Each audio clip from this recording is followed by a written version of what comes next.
Cholesterol എവിടെ നിന്നുണ്ടാകുന്നു? കുറേയൊക്കെ നമ്മുടെ ശരീരത്തിൽ സിന്തസൈസ് ചെയ്യപ്പെടുകയാണ്, കുറേയൊക്കെ നമ്മൾ ആഹാരത്തിൽ നിന്ന് കിട്ടുകയാണ്. മുമ്പ് പറഞ്ഞതുപോലെ നമ്മുടെ അമിതമായിട്ട് കഴിക്കുന്ന അന്നജം അല്ലെങ്കിൽ കാർബോഹൈഡ്രേറ്റ് അത് ഫാറ്റിലേക്ക് കൺവേർട്ട് ആവുകയാണ്. പലപ്പോഴും നമ്മൾ ഇന്ത്യൻസിന്റെ അല്ലെങ്കിൽ കേരളക്കാരുടെ ആഹാരം വിശകലനം ചെയ്യുമ്പോൾ നമ്മൾ മനസ്സിലാക്കുന്ന ഒരു കാര്യം, നമ്മളെ സംബന്ധിച്ച് ഫാറ്റ് അല്ല ചലഞ്ച്. ചലഞ്ച് എന്ന് പറയുന്നത് കാർബോഹൈഡ്രേറ്റ് ആണ്, അന്നജമാണ്.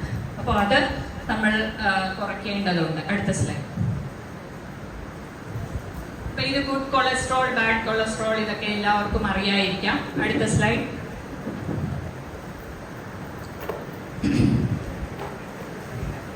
അപ്പൊ റിസ്ക് ഫാക്ടേഴ്സ് ഒന്ന് ഫെമിലിയലായിട്ട് വരാം, പിന്നെ ഭക്ഷണത്തിലൂടെ വരാം. അപ്പൊ ഇതൊക്കെ നമ്മൾ ഇതൊന്ന് ഓൺ ആക്കൂ, വീഡിയോ ഒന്ന് പ്ലേ ചെയ്യാമോ?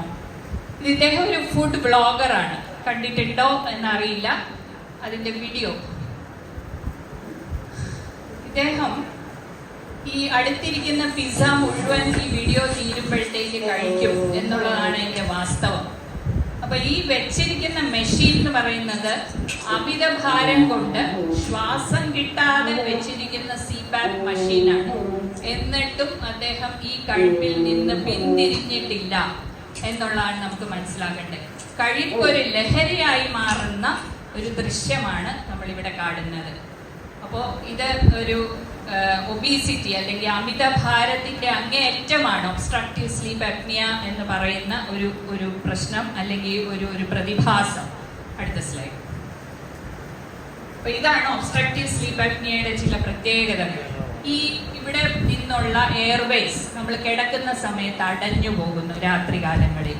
അതിന്റെ ബാഹ്യമായിട്ടുള്ള ലക്ഷണം എന്ന് പറയുന്ന ഉറച്ച കൂർക്കം വലിയായിരിക്കും. അതിനോടൊപ്പം തന്നെ ഇടയ്ക്കൊന്ന് ഞെട്ടി ഉണരുന്നത് പോലെ ഉണ്ടാവും. പകൽ സമയത്ത് അമിതമായിട്ട് ഉറക്കം വരും.